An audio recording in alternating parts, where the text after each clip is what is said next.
Assalamualaikum warahmatullahi wabarakatuh. Alhamdulillah. Wassalatu wassalamu ala Rasulillah Muhammad ibn Abdillah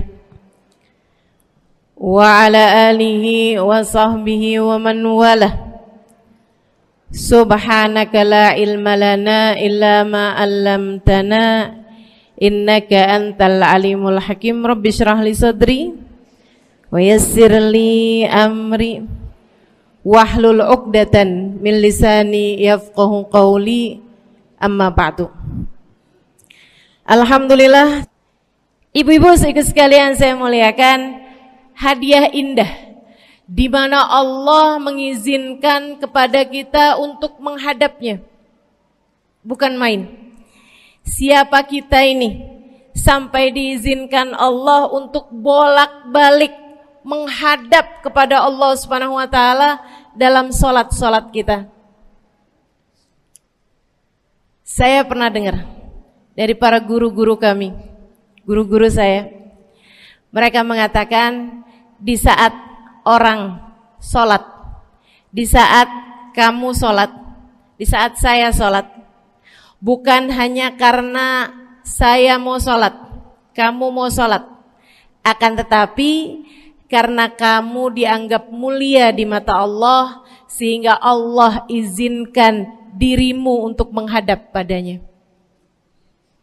Ketika saya sholat, bukan hanya karena saya mau sholat, akan tetapi karena saya punya nilai di mata Allah, sehingga Allah izinkan kepada saya untuk menghadap padanya. Sebaliknya, ketika kamu tidak mau sholat, bukan hanya karena kamu tidak mau sholat, akan tetapi karena kamu sudah jatuh dalam pandangan Allah, terhina dalam pandangan Allah, sehingga Allah tidak lagi mengizinkan kepadamu untuk menghadap kepadanya. Ketika seseorang tidak sholat, bukan hanya karena dia tidak mau sholat, akan tetapi karena ia sudah tidak lagi bernilai di mata Allah, sehingga Allah tidak izinkan dia untuk menghadap padanya. Teman-teman, saudariku sekalian yang saya muliakan, kalau bicara tentang sholat nih teman-teman, ada 4 tingkatan, ada 4 kelas. Untuk kamu melihat sholatmu sudah ada di kelas yang mana. Kalau saya boleh bilang kelas teratasnya nih kelas bisnis, oke lah ya. Kelas bawahnya lagi kelas atasnya kelas eksklusif ya, kelas eksekutif. Terus bawahnya lagi kelas bisnis, bawahnya lagi kelas. Tapi ada 4 kelas, bawahnya lagi kelas gerbong. Nggak naik dalam kereta nih ya. Kelas yang paling bawah kita bahas nih, kelas gerbong nih. Kayaknya naik di atasnya nih ya, gerbongnya. Teman-teman sekalian, orang yang di saat mengerjakan sholat, dia kerjakan juga, tapi merasanya sebagai beban. Ya ampun, udah maghrib aja, baru juga asar. Ya ampun, males banget dah. Ini gak ada rusuh nih. Kita kan lagi jalan-jalan nih. Kita kan lagi belanja nih di Tanah Abang. Kita jamaah aja gimana sholatnya. Nah ini orang-orang yang menganggap sholatnya sebagai beban. Malas kalau disuruh sholat, terutamanya subuh. Terutamanya sholat subuh. Ini Allah ceritakan orang-orang yang seperti ini adalah kelompoknya orang munafik. Naudzubillah. Alladzina idza qamu ila sholati qamu kusala. Orang-orang yang kalau disuruh sholat bangun juga sih, tapi malas banget. Setan nih nemenin dia, kayak naroin batu di atas kepalanya, bikin dia berat mau ngerjain sholat. Kalau lagi tidur, ngipas-ngipasin matanya, bobo aja lagi. 5 menit lagi, 5 menit lagi. Bangun-bangun udah siang. Pernah terjadi padamu?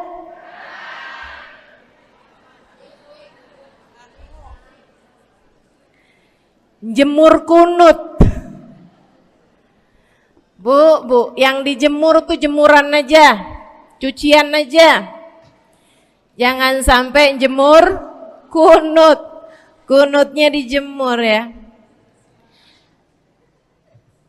Ketika ada seseorang yang disampaikan kepada Nabi Muhammad bahwasanya orang itu tidak bangun kecuali sesudah azan subuh, artinya enggak tahajud, artinya enggak bangun di sepertiga malam terakhir, bangunnya sesudah azan subuh. Nabi mengatakan padanya tentang orang itu, Nabi bilang pada para sahabatnya, inna syaitan bala fi udhunih, itu adalah orang yang telinganya dikencingin sama setan. Pada pernah dikencingin setan? Kalau bangunnya habis adzan tuh dikencingin setan. Kalau bangunnya udah terbit matahari dikencingin siapa kira-kira? Insyaallah. Teman-teman saudariku sekalian yang saya muliakan, alladzina idza qamu ila sholati qamu kusala, malas bener kalau diajakin sholat, sampai sebagian sholatnya dikerjakan keluar dari waktunya.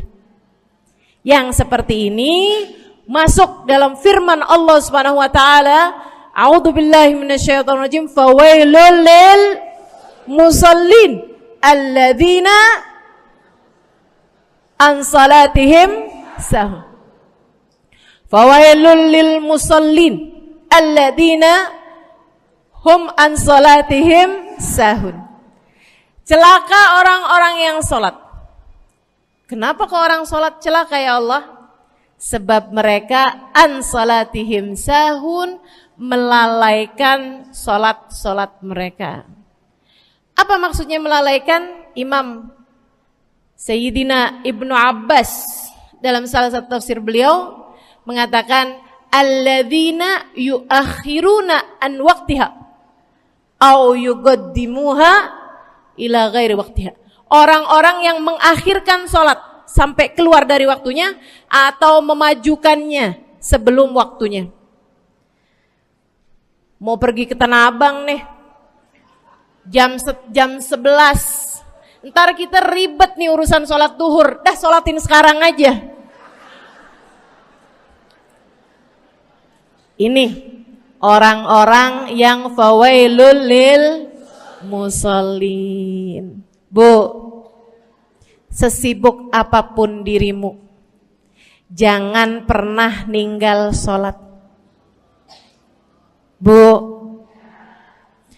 lagi ngerjain perkara penting apapun kamu, jangan pernah mengakhirkan sholat. Jangan pernah mengeluarkan sholat dari waktunya. Kenapa gitu? Karena bu, sholat itu urusanmu sama Allah. Gak ada yang lebih penting daripada itu. Gak ada yang lebih penting daripada itu. Siapa yang mementingkan Allah, dia bakal dipentingin sama Allah. Siapa yang meremehkan sholatnya, berarti dia telah meremehkan Allah. Siapa yang meremehkan Allah, dia akan diremehkan oleh Allah. Na'udzubillah min dzalik. Buat adik-adik jomblo, jangan pernah mau kawin sama orang yang gak sholat. Biarpun kamu udah nunggu cukup lama, kalau ada yang lamar kamu dan dia gak sholat, jangan mau bu. Dek,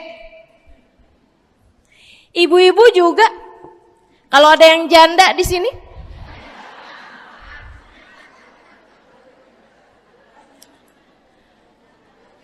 terus ada yang lamar kamu, Walaupun di garasinya ada kijang,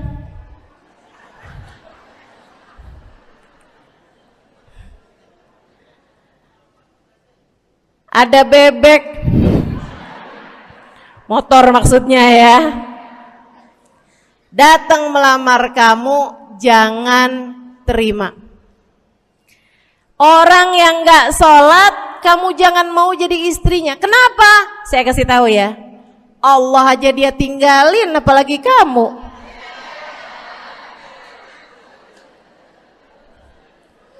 Allah aja dia tinggalin. Siapa yang tidak berguna baginya peringatan Allah, maka tidak akan berguna baginya peringatan dari siapapun.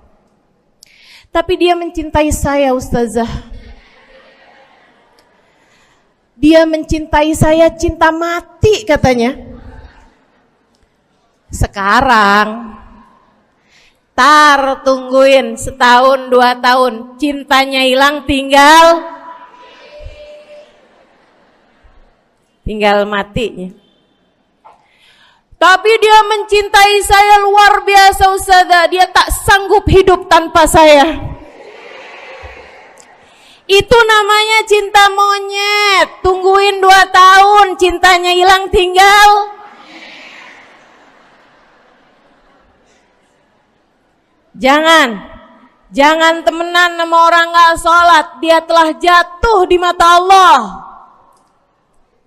Maka kita pun belajar buat jadi orang-orang yang terus mendaki, terus meraih rahmatnya Allah, terus belajar buat jadi salah satu orang yang dipandang dengan rahmat oleh Allah Subhanahu wa taala.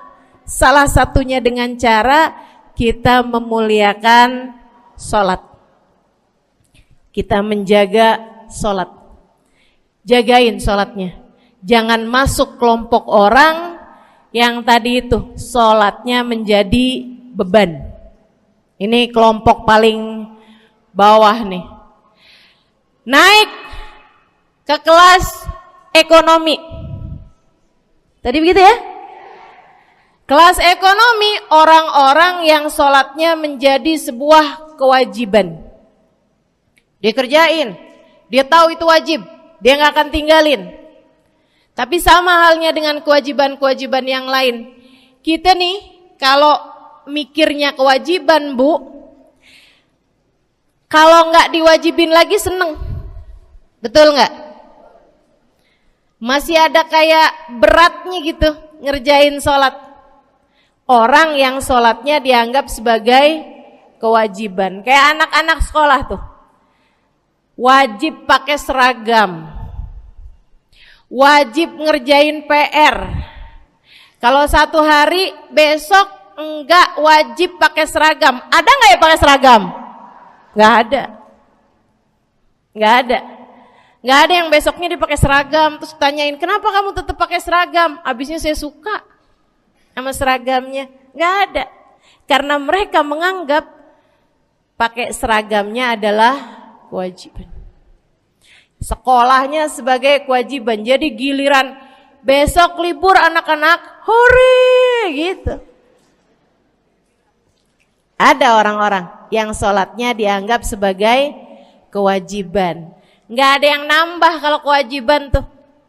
Sholat sunnah boro-boro, sholat wajib aja kalau bisa dibikin sesingkat mungkin akan dilaksanakan dengan cara yang sesingkat-singkatnya.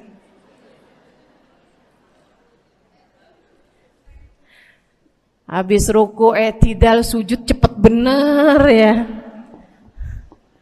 Malaikat raqib sama malaikat atid nih udah tahu aja kalau dia sholat. Habis ghairil maghdubi alaihim waladdallin. Malaikat atid bilang sama malaikat raqib, kulhu, catat kulhu udah pasti.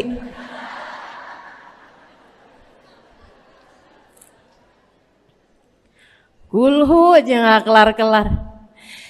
Teman-teman saudariku sekalian yang saya muliakan, sholatnya dianggap sebagai sebuah kewajiban. Nggak nambah dengan sunnah, namanya wajib. Kita naik lagi insyaallah. Sholatnya kita naikkan dari yang kewajiban kita naik menjadi kelas bisnis, sholatnya sebagai sebuah kebutuhan.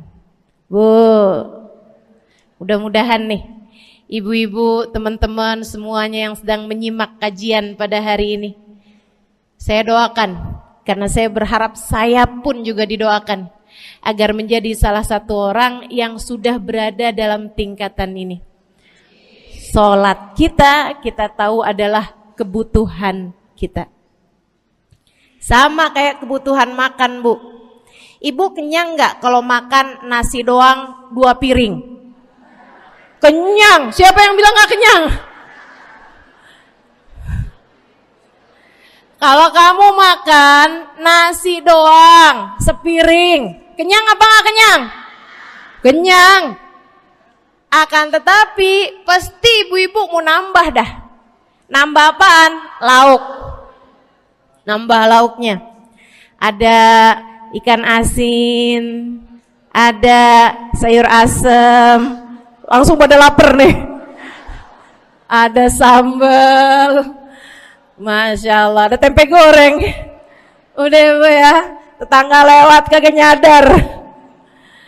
Masya Allah. Teman-teman sekalian, kita nambah, bahkan udah kenyang pun kita masih cari lagi tambahan. Makanan apa nih yang bisa kita makan? Karena kita tahu makan adalah sebuah kebutuhan kita. Kita perlu sama makan. Kita butuh sama makan. Maka demikian pula dengan orang-orang yang sholatnya sudah dia tahu adalah sebagai sebuah kebutuhan. Cukup sih duhur 4 rakaat, dia nambah. Ada qobliyahnya, ada ba'diyahnya. Jam-jam 9 pagi nggak ada sholat wajib sih, tapi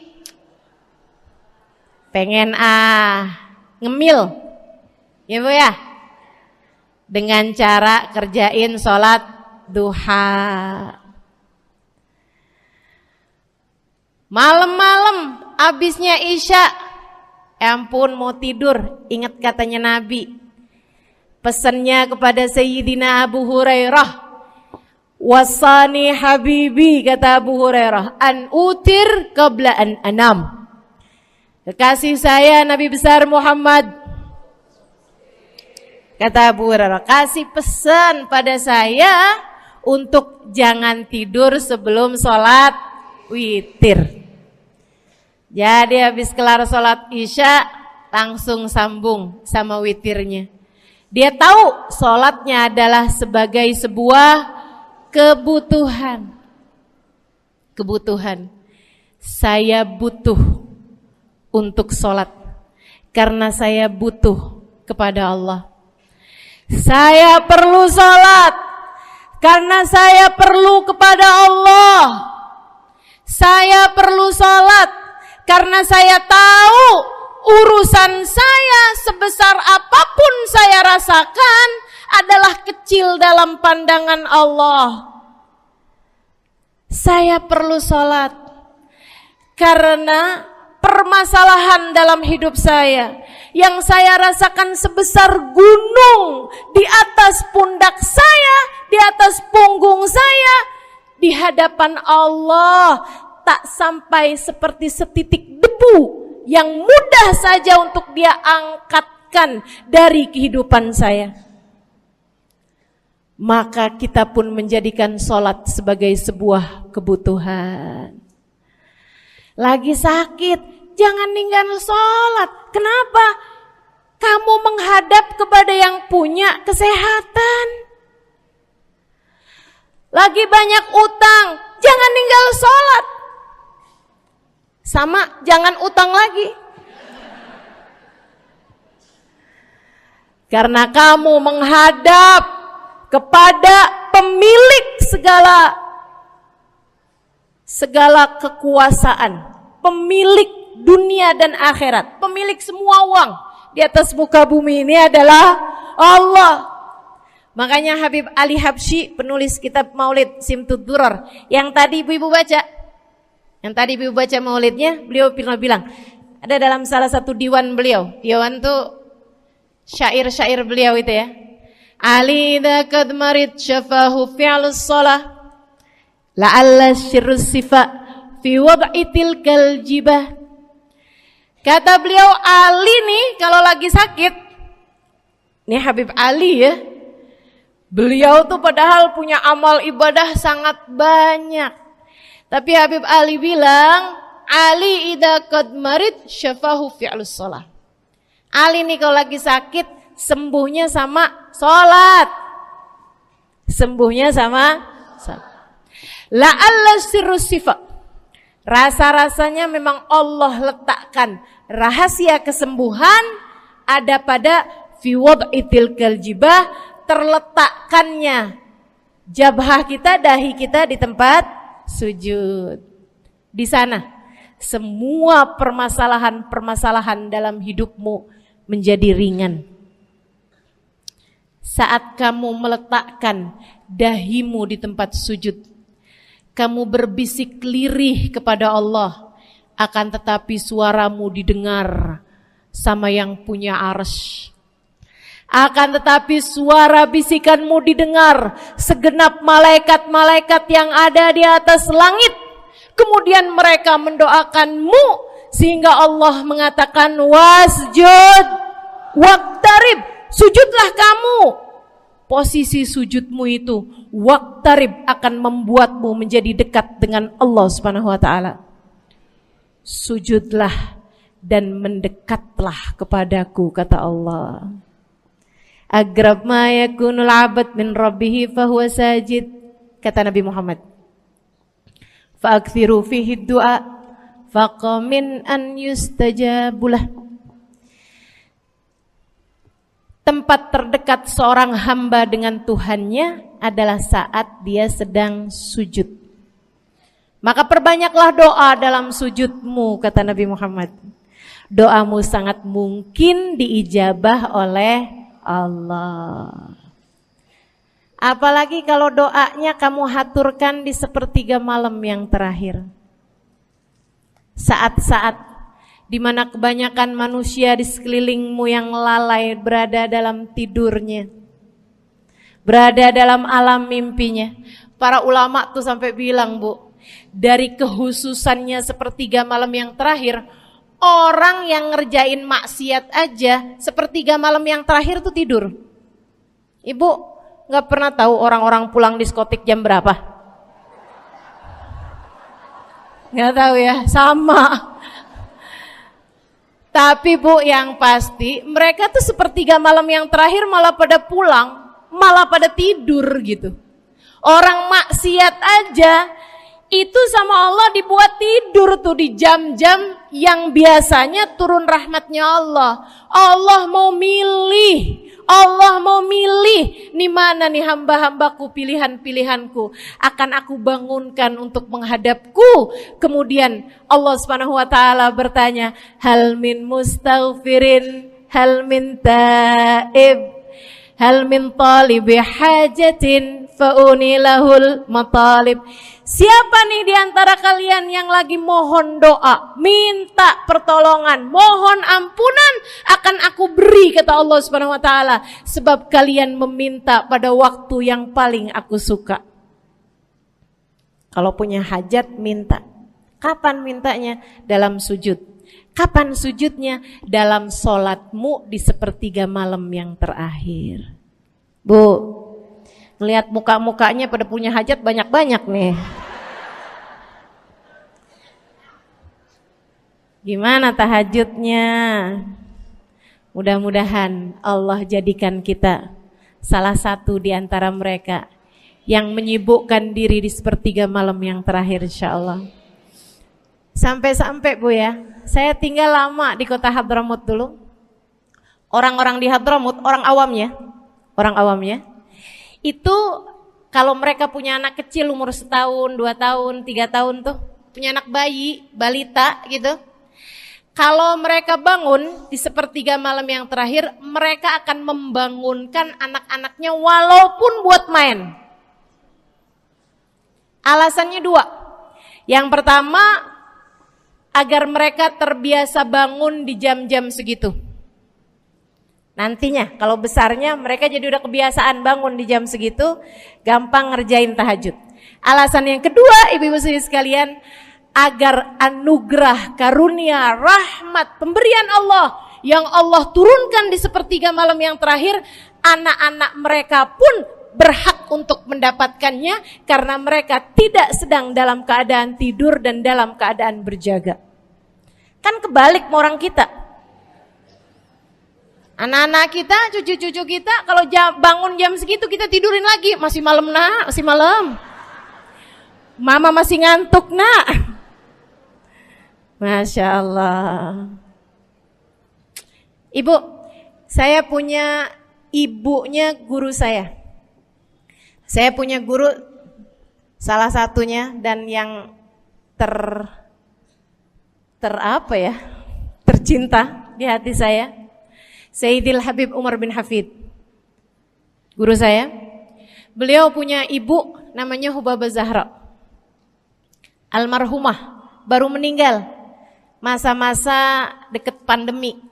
Ya Bu ya, baru aja beberapa tahun silam meninggalnya. Itu ibu-ibu sekalian punya anak kalau nggak salah 12.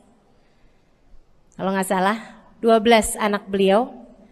Laki-laki 5. Kalau saya nggak salah ya, mohon maaf kalau saya salah. Kemudian yang perempuan 7. Semuanya soleh-solehah. Semuanya Bu jadi orang-orang yang luar biasa, yang terutamanya anak yang pertama yaitu Habib Ali Masyhur jadi mufti pada zamannya di Kota Tarim. Sampai wafatnya beliau masih sebagai mufti. Mufti itu Bu, permasalahannya umat semuanya ada di meja beliau untuk beliau selesaikan. Anak yang laki-laki yang paling kecil, Al Habib Umar bin Hafid, menjadi kita tahu semuanya ya, orang soleh, ulama, waliullah. Ibu-ibu sekalian, kita mau tahu nih, anak-anak soleh-solehah semacam itu ibunya kayak gimana gitu. Karena Bu, mohon maaf. Walaupun memang Nabi Nuh, nabinya udah soleh, anaknya gak soleh. Kan begitu ya? Ada juga sih, tapi secara mayoritasnya Bu, buah jatuhnya tak jauh dari emaknya begitu, anaknya kurang lebih begitu. Anaknya begitu, emaknya biar kita nggak lihat gitu udah bisa ngebayangin kayak apa orangnya. Ibu-ibu sekalian, nih anak-anaknya Hubabah Zahra, Masya Allah semuanya. Kita mau tahu ibunya kayak gimana. Satu cerita aja tentang Hubabah Zahra. Ibu-ibu sekalian, anaknya cerita, Hubabah Zahra, Umi, anak perempuannya, dia bilang seumur hidupnya nggak pernah ninggal tahajud. Bu, dari awal balik sampai meninggal, tidak pernah meninggalkan tahajud. Jauh banget ya? Sama siapa? Tahajud semalam, seminggu libur. Kelakuan siapa itu? Hubabah Zahra gak pernah ninggal tahajud kecuali satu malam. Satu malam itu beliau tuh lagi ada hajat besar, maksudnya lagi kayak ada acara pernikahan, kemudian beliau juga kelelahan, kecapean, baru tidurnya juga jam-jam 2, jam-jam mau jelang pagi Bu ya. Kelewatan tahajud. Bangun pas azan subuh. Ibu, beliau bangun dengan gemeteran. Beliau bangun dengan menggigil padahal enggak musim dingin. Beliau bangun, azan, innalillahi wa inna ilaihi rajiun. Azan, astagfirullah, ya Allah, astagfirullah, azan, ya Allah, ampuni Zahra ya Allah,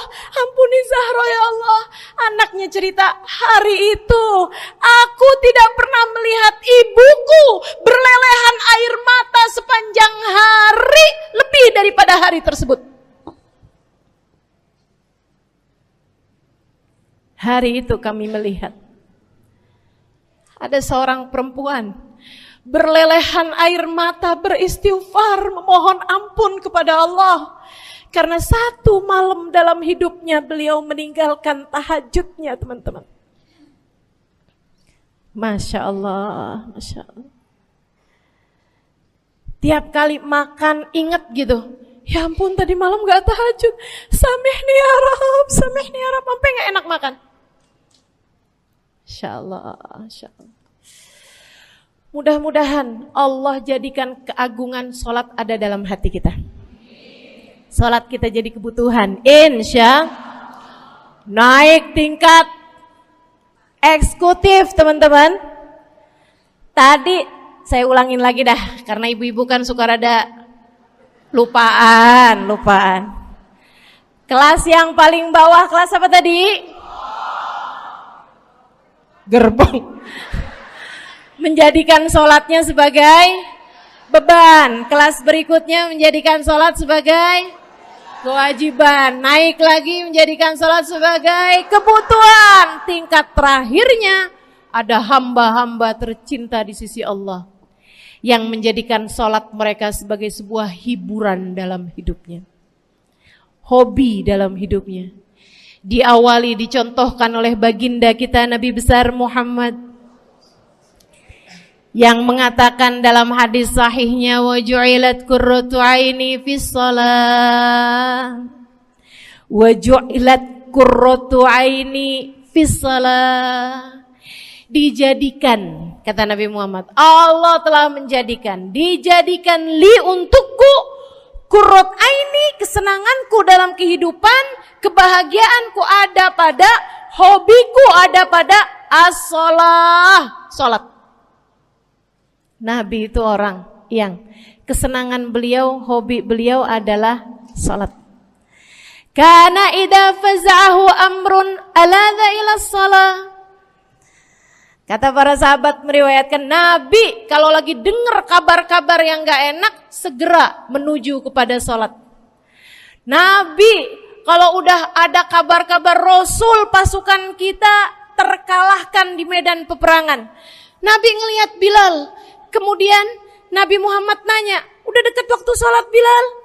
Sebentar lagi Rasul, arihni bihaya Bilal, arihni bihaya Bilal. Yuk Bilal, sampaikan diri saya Bilal, tolong hibur diri saya Bilal. Segera azan dan kita akan sholat bersama-sama wahai Bilal. Kesenangan beliau, hobi beliau dalam sholat, dalam hidup adalah sholat.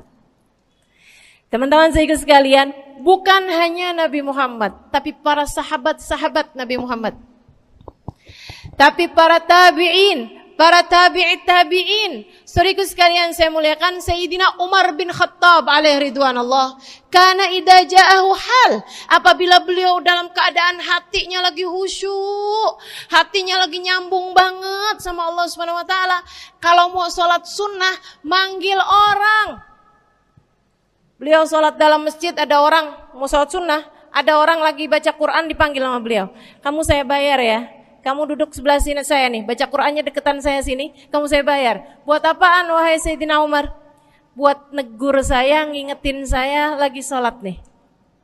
Oh gak usah dibayar Tuan. Yaudah kalau gitu kamu duduknya sebelah sini ya. Tugas saya apa Tuan? Kalau kamu lihat saya sholat berdirinya kelamaan, ingetin saya buat ruku.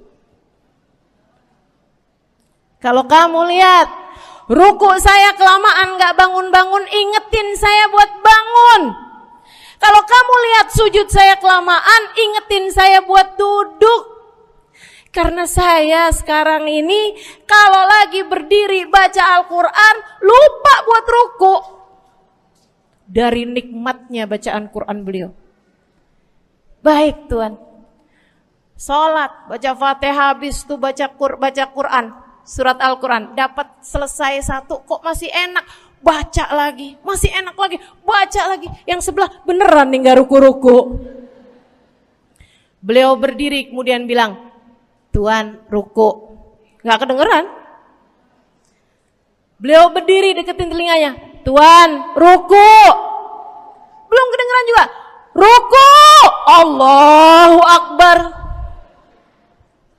Sayyidina Umar bin Khattab. Tabi'in, Sayyidina Ali Zainal Abidin. Pernah lagi sholat, rumahnya kebakaran, teman-teman.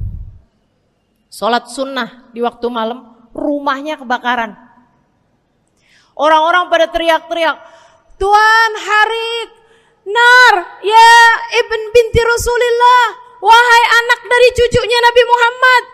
Tuan, ada api di sekitarmu. Tuan, kebakaran. Tuan, kebakaran. Allahu Akbar. Sami Allahu liman hamidah. Enggak lihat apa-apa. Habis selesai sholat baru lihat, kebakaran nih rupanya. Orang-orang pada bilang, kami sudah mengingatkanmu Tuan. Apa jawab beliau? Al-hadni an-narul kubro. Di depan saya ada api yang jauh lebih besar, api neraka. Saya nggak lihat api sekecil ini. Masya Allah. Saudara sekalian yang saya muliakan, para ulama Allah Subhanahu Wa Taala. Terakhir saya mau ceritakan Sayyidil Habib Abu Bakar As-Sakran, penulis Wirid Sakran. Kalau teman-teman pernah tahu, beliau saudara sekalian saya muliakan dapat julukan As-Sakran, orang yang mabuk. Karena mabuk kepada Allah Subhanahu Wa Taala. Beliau pernah satu waktu kena penyakit di punggungnya. Beliau kemudian tanya sama dokter, kata dokter, wah ini nih penyakit mesti diangkat, mesti dioperasi. Ya udahlah, operasiin saya. Disuguhin 1 gelas khamr di waktu yang telah ditetapkan untuk jadi waktu operasi. Apa ini? Khamr, minuman keras. Zaman itu belum ada obat bius. Dia bilang, ini buat apa? Khamr ini Tuan, minuman keras ya, agar engkau enggak sadar. Jadi enak gitu kita ngoperasinya. Dia bilang, saya mau dengan kesehatan saya kepengen ngerjain taat kepada Allah, saya enggak mau. Saya dapetin kesehatan saya dengan cara mengerjakan yang diharamkan Allah, yaitu minuman keras. Saya enggak perlu ini. Waduh, kalau gitu nggak bisa dioperasi Tuan. Kenapa soalnya? Ya nanti kan kesakitan, nanti susah operasinya gitu. Oh gampang. Kalau kalian pengen bikin saya nggak sadar, nggak perlu minuman keras. Terus gimana? Operasikan kalau saya sedang sholat. Maka mulailah, dokter-dokter udah pada siap. Beliau lagi sholat sunnah ya Bu ya. Allahu Akbar gitu. Mulai dokter buka baju belakangnya. Mulai Bu digunting kulitnya, digergaji tulangnya. Beliau Bu mukanya meringis saja enggak. Beliau ruku, dokternya ikutan nungging. Beliau sujud, dokternya ikutan menunduk juga. Beliau sholat nikmat banget. Sampai beliau selesai dari sholat, beliau nanya sama dokter-dokternya, kenapa nggak nurut tadi tuh waktu saya sholat mestinya operasi? Kata dokter, udah selesai Bib dari tadi. Masya Allah. Radiyallahu ta'ala anhum wardahum. Ini bukan kelas-kelas kita, saya cuma ceritain aja sama ibu-ibu. Bukan berarti ibu-ibu nanti pas waktu sakit bilang sama dokter-dokter nggak usah dibius. Beda hati Bu, beda hati. Ya Bu ya, beda iman, beda semuanya kita sama mereka. Yang pasti, makanya saya kan yang ini nggak doa nih. Pas yang kebutuhan tuh baru saya doa. Kenapa? Karena kayaknya tingkatan kita dah Bu ya. Mentok dah, sampai kebutuhan itu dah. Insya Allah, mudah-mudahan Allah jadikan kita orang yang menjaga salat insya Allah. Rabbi jalni muqimas salah wa min dzurriyyati amin. Rabbi jalni muqimas salah wa min dzurriyyati amin. Rabbi jalna muqimis salah wa min dzurriyyatina rabbana wa taqabbal du'a. Ala hadhihi niyyah bikun niyyah salihah ila hadratin nabi al-fatihah. Syaitan rajim. Bismillahirrahmanirrahim. Alhamdulillahirabbil alamin. Ar-Rahmanir-Rahim. Maliki yaumiddin. Iyyaka na'budu wa iyyaka nasta'in. Ihdinas siratal mustaqim, siratal ladzina an'amta 'alaihim, ghairil maghdubi 'alaihim waladdallin. Amin. Taqabbalallahu minna wa minkum, taqabbal ya karim. Sama-sama kita hormati, kita sayangi segenap keluarga besar dari Majelis Ta'lim Raudhatul Aliyah di bawah pimpinan Ibu Ayu Komaladewi Kita doakan semoga beliau beserta segenap keluarganya senantiasa dalam limpahan rahmat ridha Allah Subhanahu wa taala. Juga kita doakan Ustazah Nabilah Al-Haddad sebagai pengasuh di majelis ta'lim ini, sebagai pimpinan di majelis ta'lim ini, Bu Ayu dan Ustazah Nabilah sekeluarga semuanya insyaallah senantiasa dalam pandangan kasih sayang Allah SWT. Panjangkan umurnya, disehatkan badannya, dimudahkan urusannya, kabulkan hajatnya, semakin dicinta Allah SWT dan Rasulnya.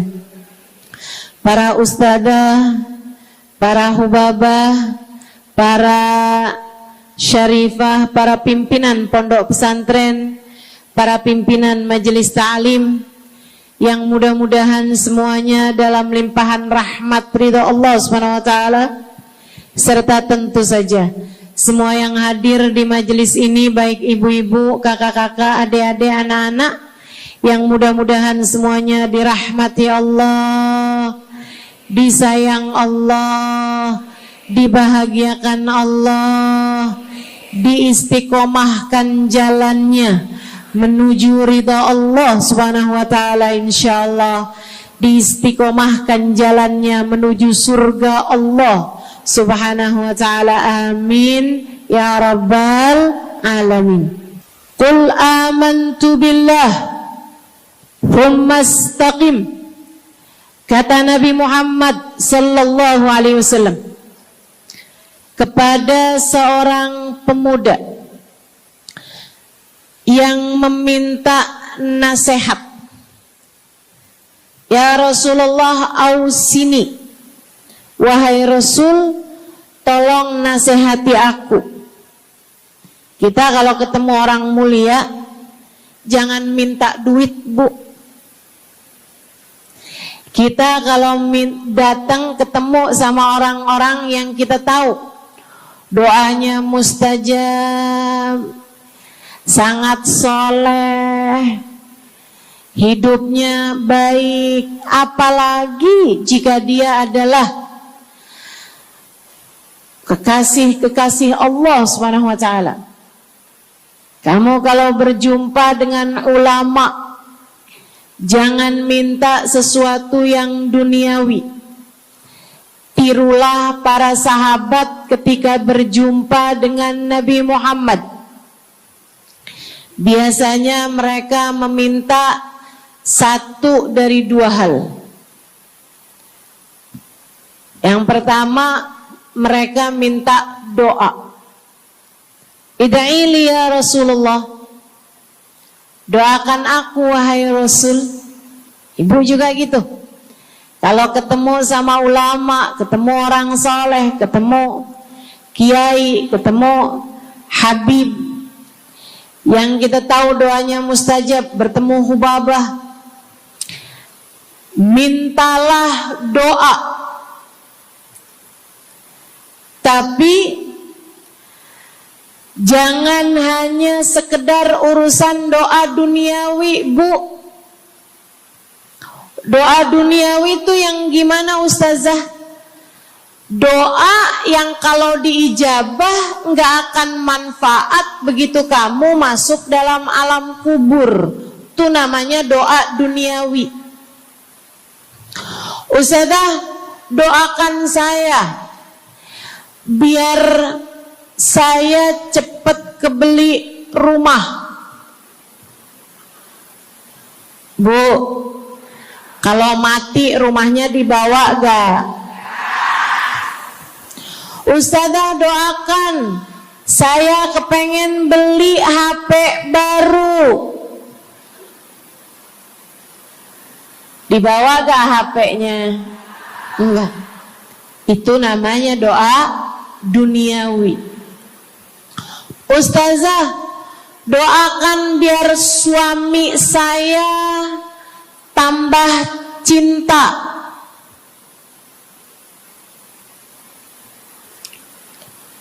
Kalau mati suaminya dibawa gak Bu?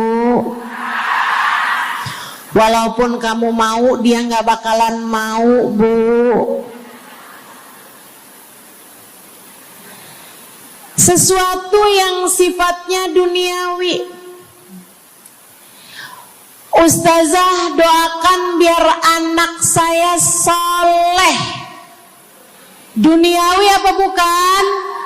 Bukan.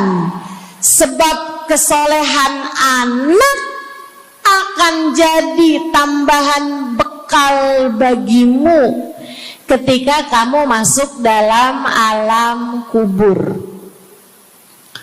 Jadi gak boleh nih Ustazah doa urusan duniawi atau minta didoakan urusan-urusan duniawi. Boleh, tapi jangan cuma itu. Nanti takutnya kamu nyesel. Kalau selama di dunia kamu doanya hanya untuk urusan dunia, takutnya begitu masuk dalam kuburan sudah tidak ada lagi doa yang akan Allah ijabah untukmu ketika kamu ada dalam alam kubur nanti. Sayang-sayang. Jadi kalau doa, prioritaskan urusan akhirat. Insya saya berasa banget jadi orang yang sering dimintain doa sekaligus juga sering minta doa. Saya kalau ketemu orang saleh, ketemu habaib, ketemu hubabah, saya akan minta doa, nggak pernah minta duit saya. Ida'ili ya hubabah, ida'ili ya habib. Serius sekalian, sebagai orang yang sering juga dimintain doa, Ustazah doakan saya. Banyak tuh. Saya merasakan perbedaannya saat saya ada di Tarim sama ketika saya sudah pulang dan kembali ke negeri ini. Waktu saya di Tarim, orang kalau minta doa sama saya, usik berdoa, tolong ya doain saya. Saya suka tanya, doa apa? Selalu aja, hampir semuanya mengatakan hal yang sama. Ida'ili bihusnil khatimah. Doakan saya biar husnul khatimah. Begitu nyampe ke Indonesia, kalau ada orang bilang Ustazah doain saya, biasanya lanjut tuh doanya, minta apa langsung dibilang, nggak pakai tanya. Ustazah doain saya biar utang cepat lunas. Ustazah doain saya biar cepat dapat jodoh. Ustazah doain saya biar jadi orang kaya. Ustazah doain saya biar suami nggak mendua. Ya Allah, ternyata kebanyakan orang kita kalau minta doa seringnya urusan duniawi. Bukan berarti nggak boleh, boleh aja sih. Cuman takutnya begitu kamu mati nyesel kalau semua doamu selama ini adalah sesuatu yang tidak ikut kamu bawa ketika kamu mati. Kalau kita lihat para sahabat ketika mereka berjumpa dengan Nabi Muhammad, selalu saja banyak di antara mereka yang minta doa. Nabi pernah tanya, doanya apa? Macem-macem jawaban para sahabat. Ada yang begini, Harithah menjawab, ida'ili an yarzuqani Allah asyhada fi sabilih. Rasul, doakan saya biar saya dikaruniai mati syahid di jalan Allah. Ada lagi yang lain doanya, ya Rasulullah, id'ili an yarzuqani Allah murafaqatan bika ya Rasulullah. Doakan biar saya nanti di masa sesudah kematian saya, di masa akhirat nanti, bisa mendampingimu wahai Rasulullah, bisa berjumpa denganmu wahai Rasul, bisa ada dalam rombonganmu wahai Rasulullah. Doa-doa yang sangat ukhrawi, doa-doa yang sangat akhirat, karena mereka sudah faham tujuan hidup sesungguhnya adalah mencari ridha Allah Subhanahu wa ta'ala. Tujuan hidup sesungguhnya adalah bergerak menuju surga Allah Subhanahu wa ta'ala. Tujuan hidup sesungguhnya adalah berpulang kepada Allah dalam keadaan Allah ridha kepada kita. Sahabat, minta didoakan, ama yang kedua minta nasihat. Kita juga nyontoh, kalau ketemu orang soleh, kalau ketemu ulama, kalau ketemu habaib, ketemu kiai, ketemu bunyai, ketemu hubabah, ketemu ustadzah, ketemu ustad, minta nasihat. Selain daripada minta doa, mintalah nasihat. Hal ini dicontohkan oleh para sahabat kepada Nabi Muhammad. Datang seorang pemuda berjumpa Nabi Muhammad sallallahu alaihi wasallam.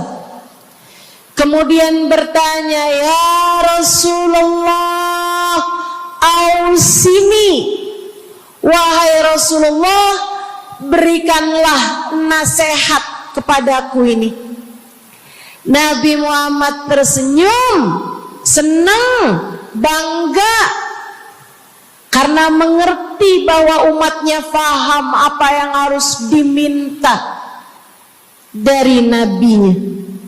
Nabi berkata kepadanya, qul amantu billah thumma istaqim.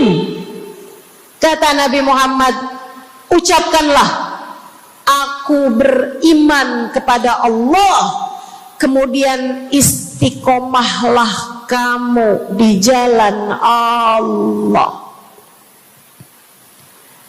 Nasihat Nabi Muhammad buat pemuda tersebut, nasihat Nabi Muhammad buat pemuda-pemuda umatnya sepanjang zaman. Nasihat Nabi Muhammad buat umatnya, baik yang muda maupun yang tua, baik laki-laki maupun perempuan, baik yang pintar maupun yang kurang pintar. Semua umatnya dinasehati sama Nabi Muhammad. Karenanya akan saya sampaikan hal ini kepadamu hari ini. Quli, ucapkanlah, amantu billah, aku beriman kepada Allah. Tsumastaqimi, kemudian istiqomahlah kamu, wahai saudariku, di jalan Allah. Katakanlah, aku beriman kepada Allah. Kemudian istiqomahlah. Istiqomahlah. Nasihat yang sangat indah dari baginda kita Nabi besar Muhammad, yang Allah karuniakan kepadanya jawami'al kalim, dapat selalu berbicara dengan kata-kata yang ringkas tapi padat. Nabi itu ucapannya ringkas tapi padat. Nggak kayak saya, Bu, udahlah panjang dan ya, mudah-mudahan Allah jadikan ucapan-ucapan kita jadi kalimat-kalimat yang akan membawa kita menuju surga. Jadi ucapan-ucapan yang akan bawa kita menuju ridha Allah Subhanahu wa taala. Ibu-ibu, kita sama-sama belajar biar kalau ngomong itu enggak panjang-panjang, akan tetapi bermutu, berkualitas. Terutama Bu, ibu kalau ngomong sama anak-anak ibu, kadang-kadang panjang bener. Padahal itu aja, anak sampai hafal. Iya mah, katanya gitu. Betul gitu? Nabi kalau ngomong pendek aja tapi penuh makna. Nabi kalau bicara seringkali nggak panjang-panjang tapi sangat berarti. Satu hadis beliau saja bisa disyarahkan, diberi keterangan, hingga bahkan berkitab-kitab banyaknya.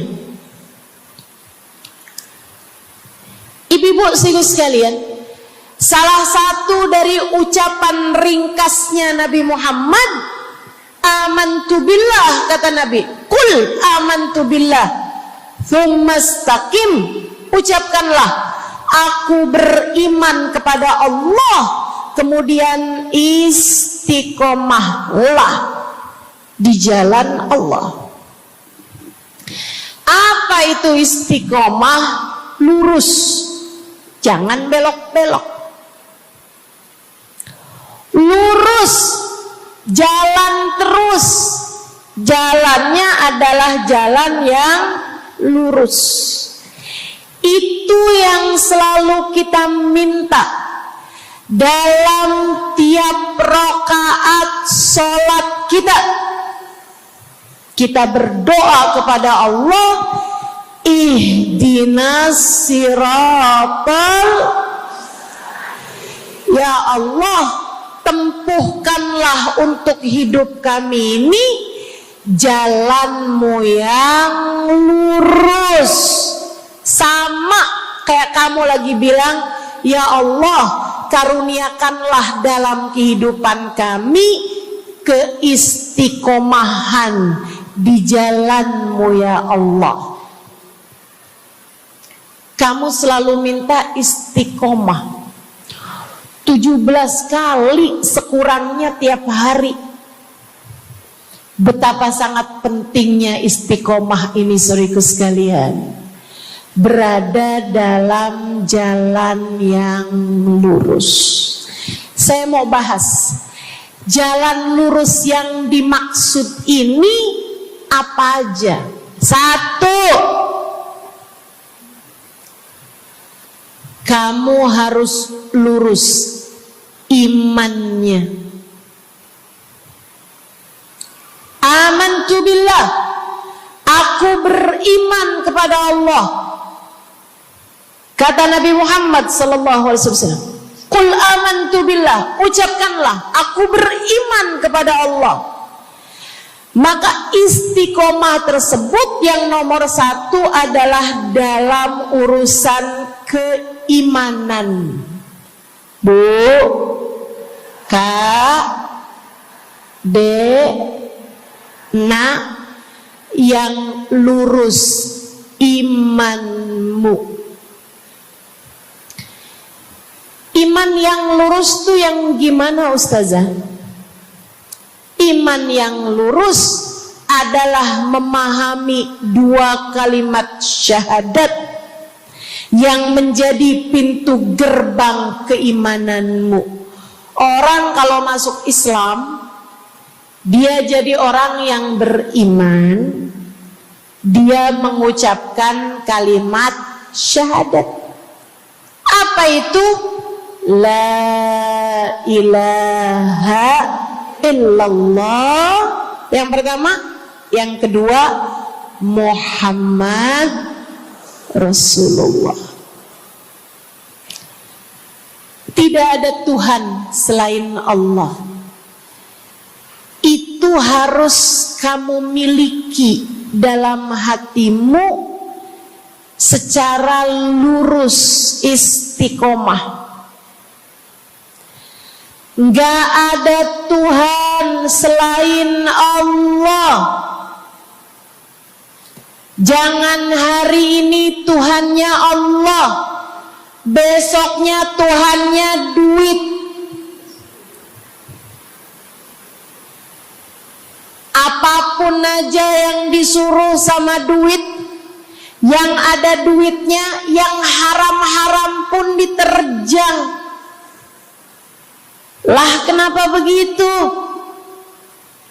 Saudaraku sekalian, Qul amantu billah, ucapkan, aku beriman kepada Allah. Aku faham arti la ilaha illallah. Tidak ada Tuhan selain Allah. Tidak ada yang mengatur kehidupan selain Allah. Tidak ada yang memberi rezeki selain Allah. Maka berimanlah kepada Allah. Kalau ada istri bilang sama suaminya, kalau kamu nanti pulang bawa duit, ahlan wa sahlan, selamat datang. Tapi kalau kamu pulang nanti nggak bawa duit, silakan tidur di luar.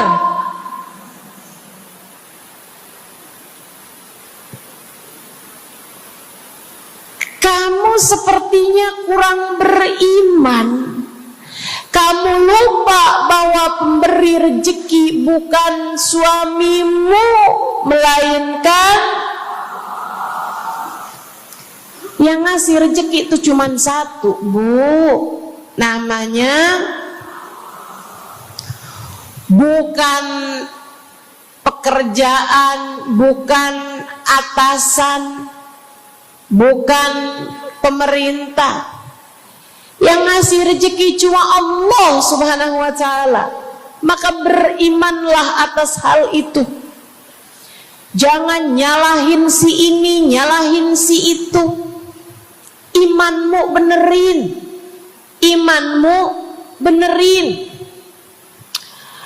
Banyak orang saya liatin itu suka pada repot urusan rezeki. Banyak banget. Di dunia ini nih banyak yang suka repot urusan rezeki. ngejar dunia abis-abisan, ngejar duit segala macam cara, sampai omongannya nggak jadi omongan orang beriman. Waktu dibilangin jangan nyari rejeki yang haram, cari rejeki yang halal. Jangan berani ngambil yang bukan hakmu. Dia bilang begini nih, ya ustazah nggak tahu zaman sekarang, jangankan nyari yang halal, nyari yang haram juga susah saja.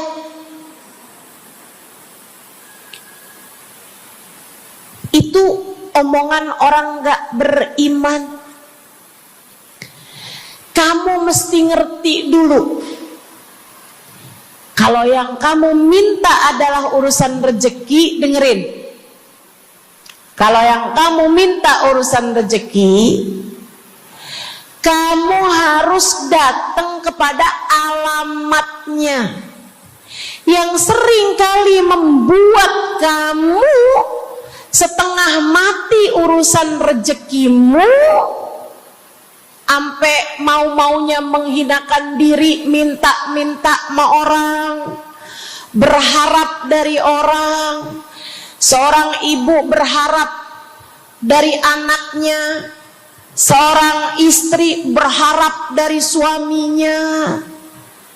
Saudariku sekalian, yang sering kali membuat kamu tersiksa urusan rezeki adalah karena kamu salah alamat.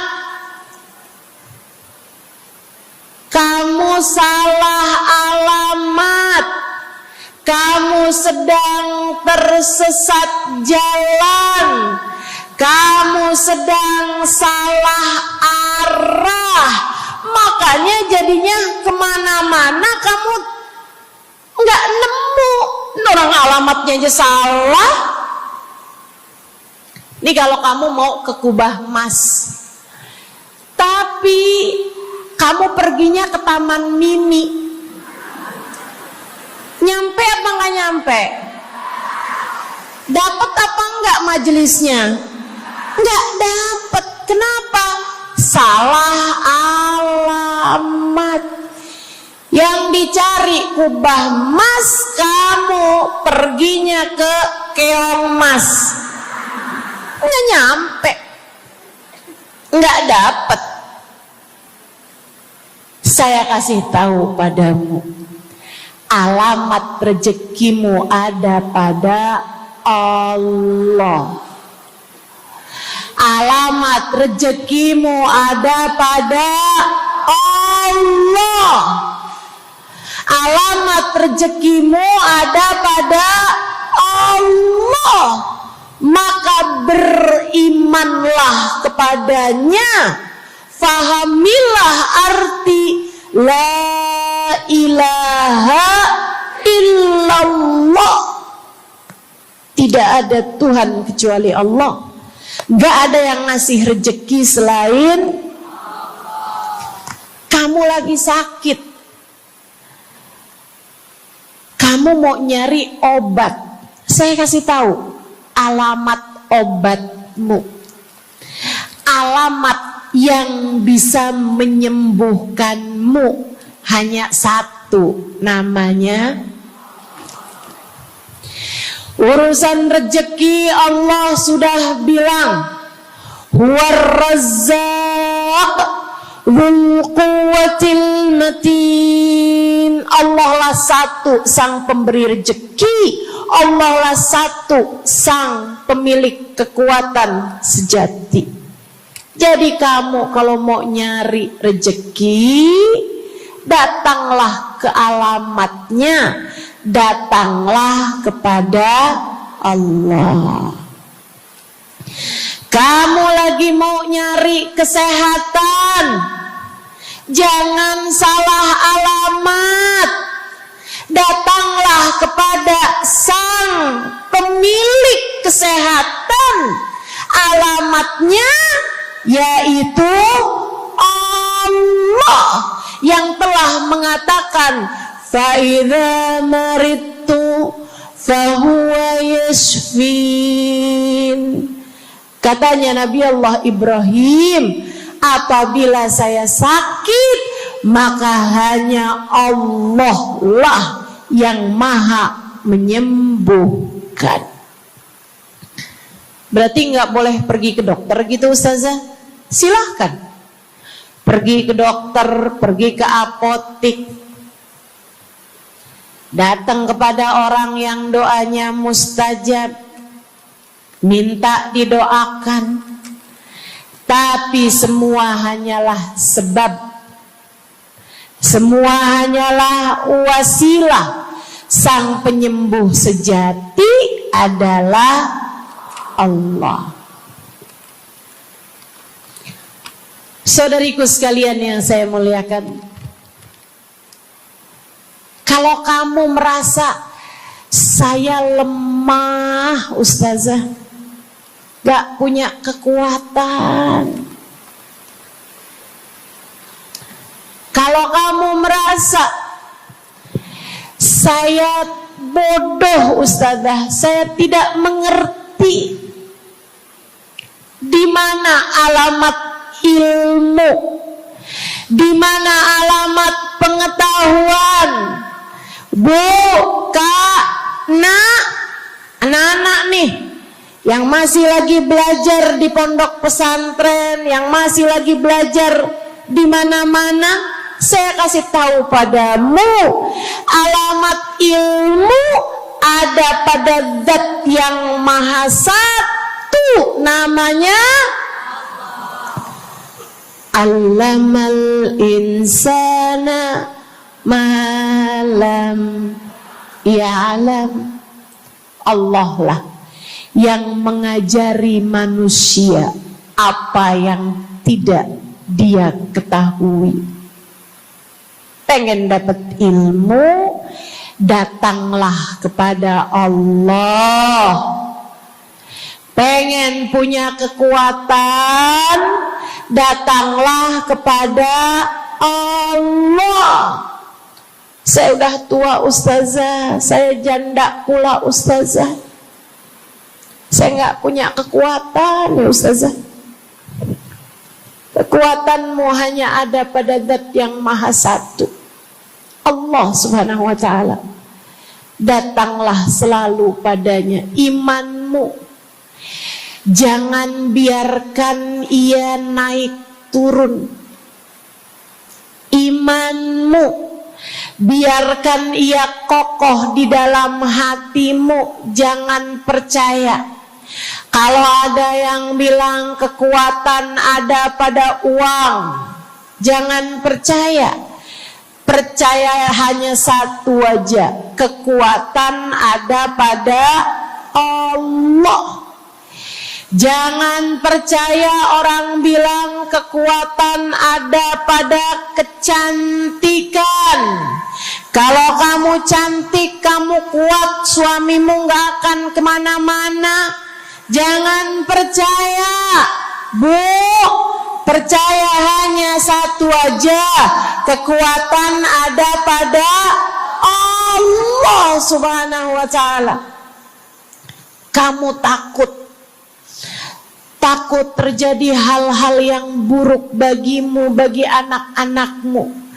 Kamu kepengen ada yang jaga. Ibu, gak usah pusing-pusing mau nyari bodyguard, gak usah pusing-pusing mau sewa security, pengamanan. Sebab sang pemberi keamanan hanya satu, namanya Wallahu ya'simuka minan nas. Hanya Allah satu yang dapat menjagamu dari kejahatan manusia. Qul a'udzu birabbin nas.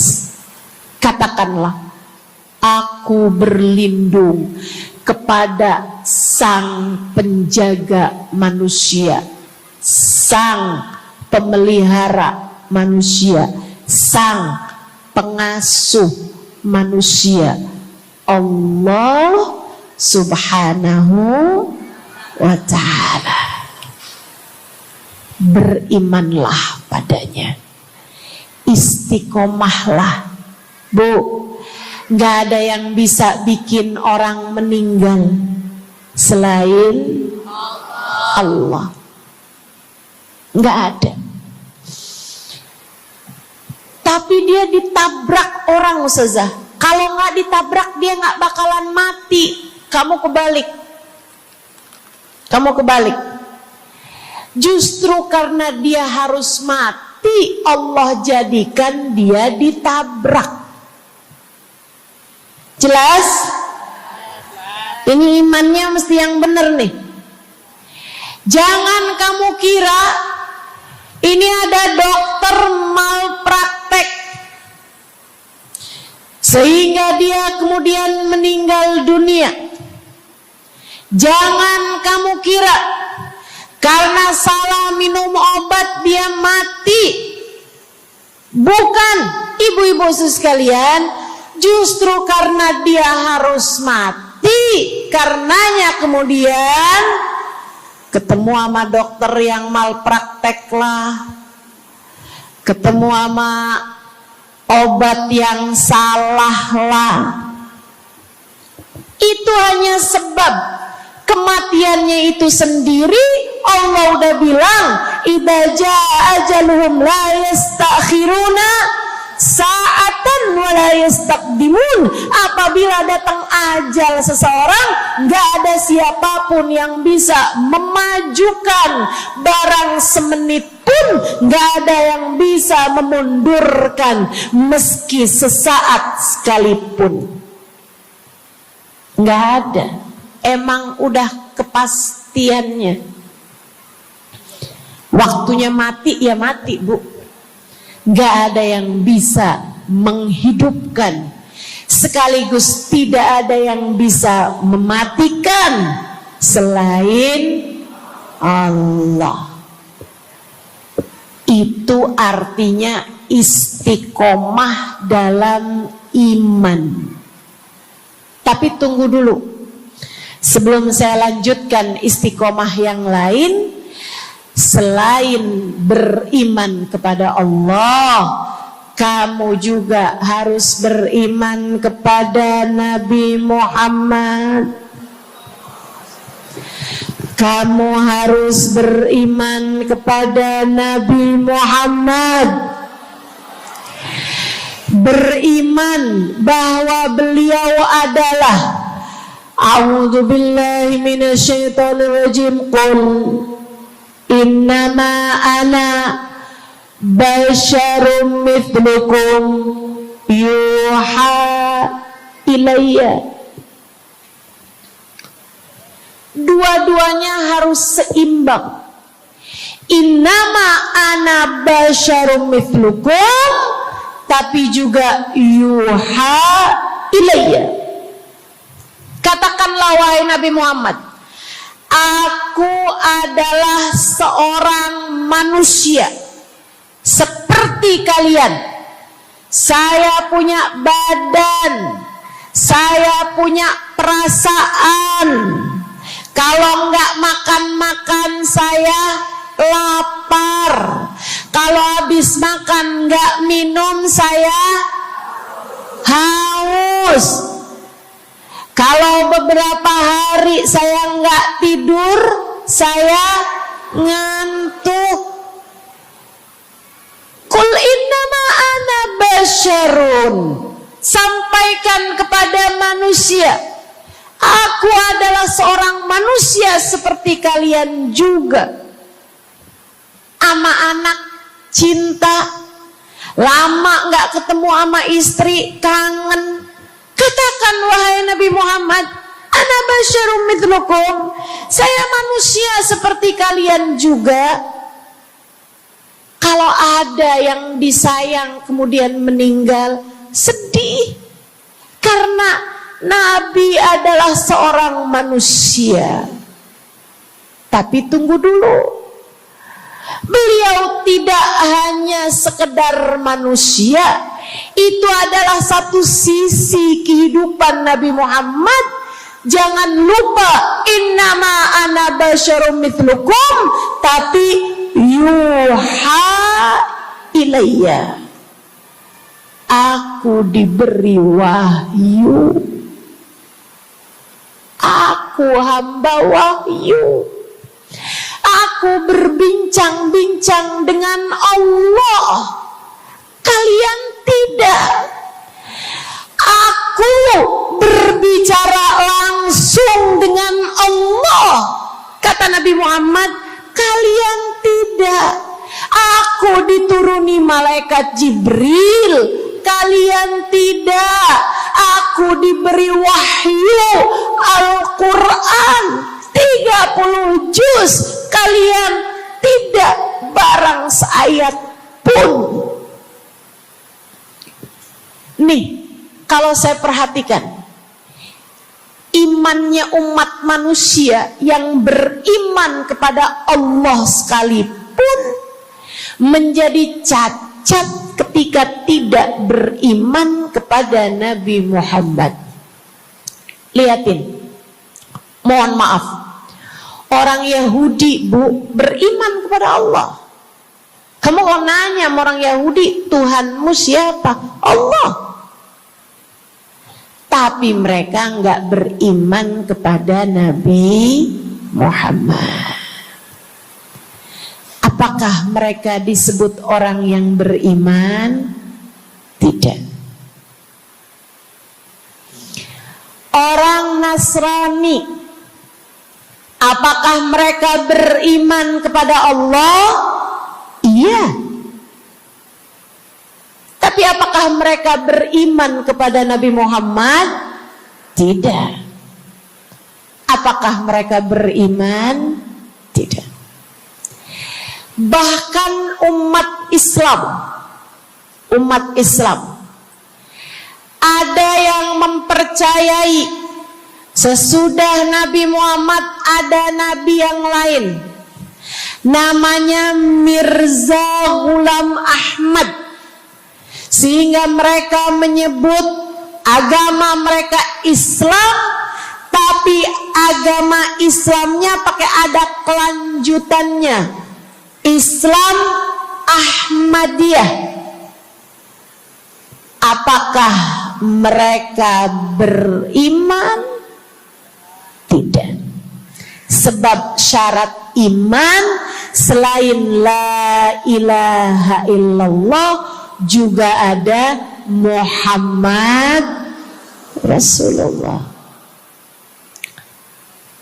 Bahkan, Bu, ada banyak di antara kita orang-orang yang iman kepada Allah luar biasa, tapi kalau urusan kepada Nabi Muhammad, kalau lagi diceritain Isra Mi'raj, dia bilang Nabi Muhammad tuh gak usahlah segitu amat diperayakan Isra Mi'rajnya. Nabi Muhammad tuh Isra Mi'raj cuman sekedar ruhnya aja, badannya nggak pakai Isra Mi'raj. Jadi Nabi itu orang ngelihatnya kayak tidur aja, ruhnya aja yang melayang-layang. Isra Mi'raj bener, tapi ruhnya aja, badannya nggak pakai pergi. Jadi kalian nggak usah berlebih-lebihan sama Isra Mi'raj. Oh, kenapa gitu? Kamu gak percaya sama Isra Mi'raj, sama badan-badannya Nabi sekalian, kamu gak percaya. Kenapa? Ya karena itu gak masuk akal. Manusia kan gak bisa kayak gitu. Nabi Muhammad kan manusia. Kamu lupa bahwa Nabi walaupun manusia, beliau adalah yuha ilayya. Beliau adalah hamba wahyu. Ketika diceritakan tentang mukjizatnya Nabi Muhammad yang bisa memperbanyak makanan, bahkan ada ghazal, ada rusa yang berbicara dengan Nabi Muhammad, ada unta yang sujud kepada Nabi Muhammad, ada pohon yang datang kepada Nabi Muhammad dengan mencabut akarnya, kemudian berjalan dengan akarnya menuju Nabi Muhammad. Ketika dipanggil, kemudian sujud pohon tersebut kepada Nabi Muhammad sallallahu alaihi wasallam dan bertanya, "Mengapa engkau memanggilku wahai Nabi?" Dia nggak percaya, nggak masuk di akal. Itu hanyalah dongeng. Kita bilang tapi hadisnya sahih, riwayatnya Ibnu Mas'ud yang menceritakan hal itu, hingga bahkan Sahibul Burda menuliskannya. Katanya Sahibul Burda Imamul Busiri, ja'at lidakwatihil asjaru sajidatan tamshi ilaihi ala saqin bila qadami. Datang ketika dipanggil sama Nabi Muhammad pepohonan. Mereka datang dengan, mereka berjalan dengan akar-akar mereka, kemudian sujud di hadapan Nabi Muhammad. Ini tentang iman. Mereka nggak percaya. Mereka ngakunya paling beriman. Mereka ngakunya paling lurus imannya. Tapi kenapa kalau mengenai Nabi Muhammad kamu menjadi timpang? Ketika melihat orang ramai-ramai bersolawat kepada Nabi Muhammad, mereka kegerahan. Ketika melihat orang-orang ramai datang ke majelis-majelis maulid, merayakan, bergembira atas lahirnya Nabi Muhammad, mereka kegerahan sampai mereka bikin GAM. Apaan tuh? Gerakan anti maulid. Oh, ada lagi mereka menyebut diri mereka GAS. Apaan tuh? Saya tanya. Gerakan anti solawat lah. Kenapa kamu kegerahan sama Nabi Muhammad? Hah?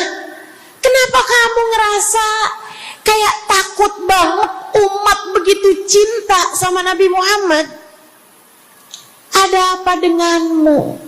Kamu lupa Nabi Muhammad memang manusia, tapi qul innama ana basyarum mithlukum yuha ilayya. Jangan pernah pisahkan Nabi, meskipun beliau seorang manusia seperti kita, tapi beliau adalah hamba wahyu. Beliau adalah hamba wahyu. Kamu gerah banget orang bersolawat sama Nabi Muhammad. Ada masalah apa sama kamu? Kamu gerah banget orang baca maulid Nabi Muhammad. Bahkan ada orang-orang yang ngaku paling Islam, tapi gerah banget ngelihat orang berziarah ke makam Nabi Muhammad. Ada masalah apa sama kamu? Yang bermasalah bukan kami umat Nabi Muhammad. Yang bermasalah adalah imanmu. Sebab ketika kita diminta beriman kepada Nabi Muhammad, jangan hanya fokus kepada kemanusiaan Nabi Muhammad, fokuslah pula kepada beliau sebagai hamba wahyu. Saudaraku sekalian yang saya muliakan, istiqomah dalam iman. Beriman kepada Allah, beriman kepada Rasulullah. Cinta kepada Allah, cinta kepada Rasulullah.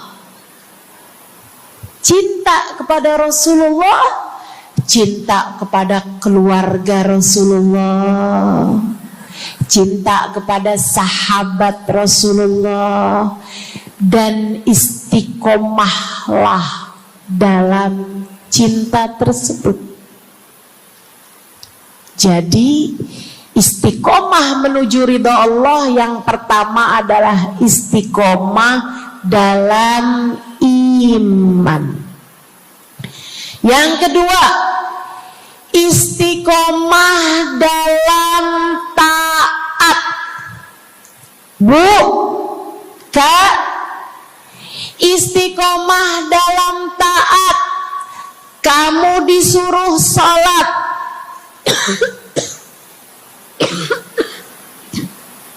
istiqomahlah. Jangan tinggal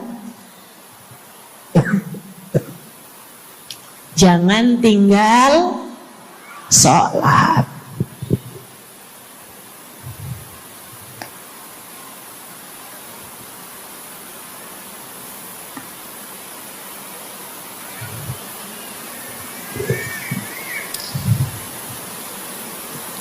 Kamu diperintah buat puasa Ramadan.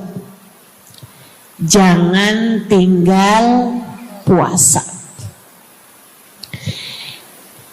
Yang kemarin puasanya bolong karena menstruasi, karena haid, karena nifas misalnya, kamu wajib untuk bayar hutang puasa di hari-hari yang seperti ini. Jangan sampai hutang kamu nggak dibayar. Kadang-kadang sampai Syakban belum lunas juga. Pas ditanya, kamu kok nggak bayar-bayar utangnya tuh? Habisnya nggak ada yang nagih. Kamu minta siapa yang nagih? Israel.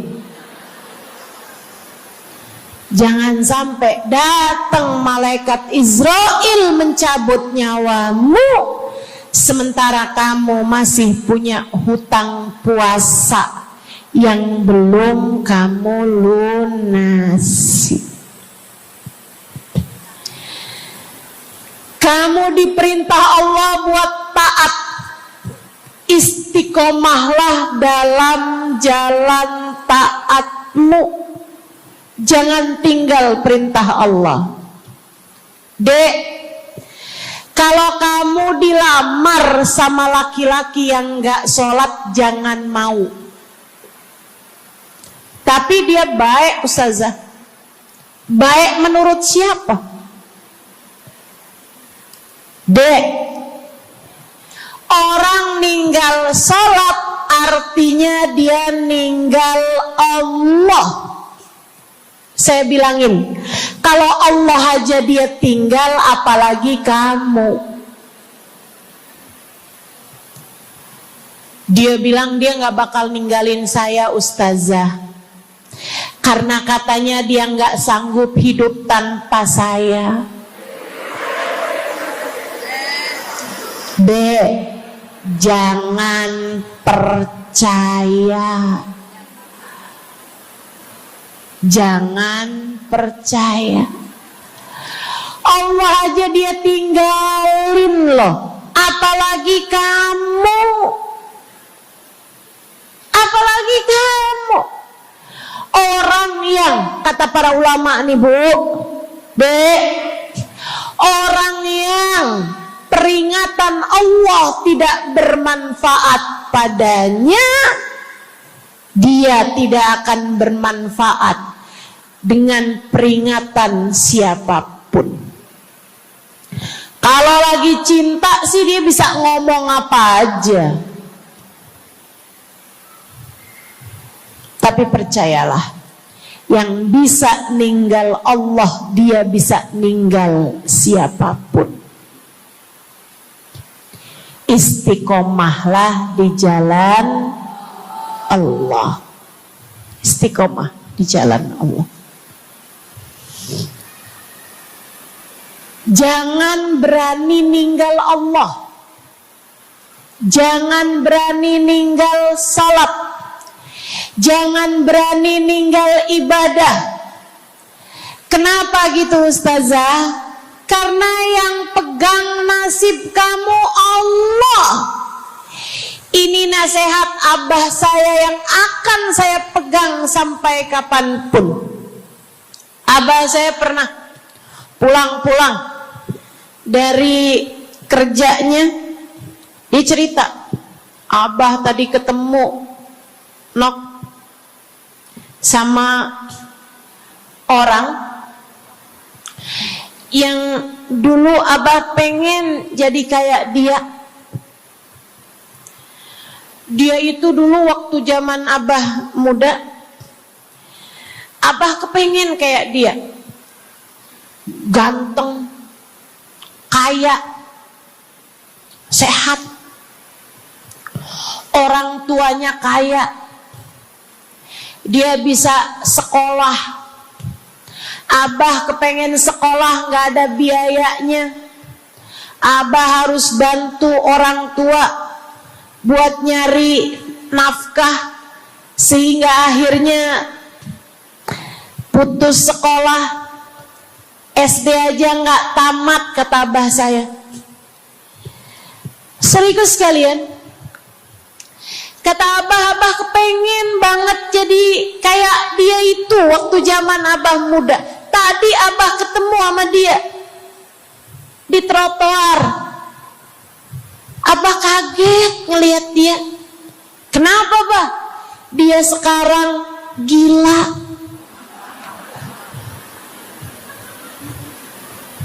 Jadi orang gila di trotoar. Abah pas liatin mukanya kayak kenal nih. Abah saya bilang subhanallah. Nak, abah kasih nasihat sama saya, Bu. Zaman saya SD, biar gini-gini saya pernah SD loh, Bu.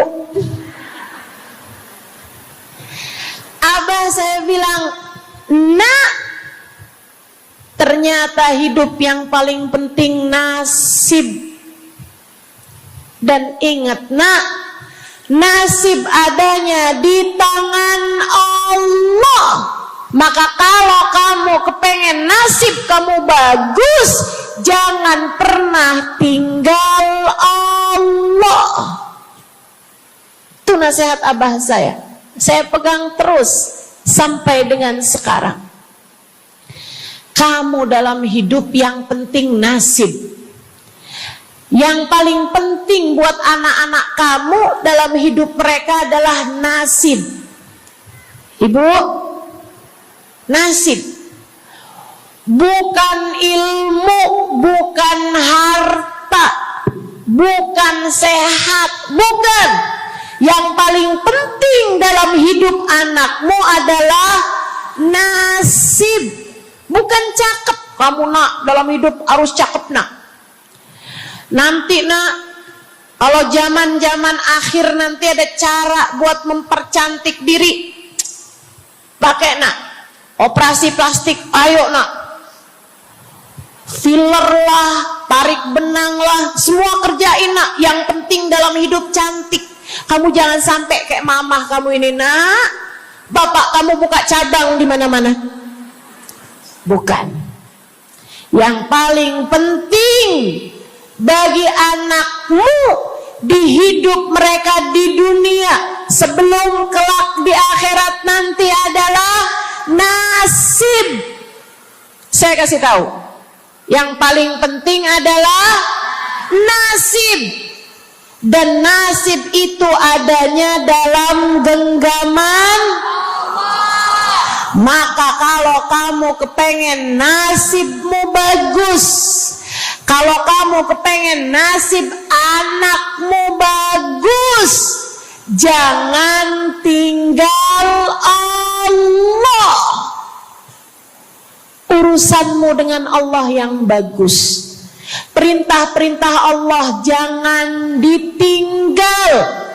Larangan-larangan Allah jangan diterjang. Jelas? Yang di belakang jelas?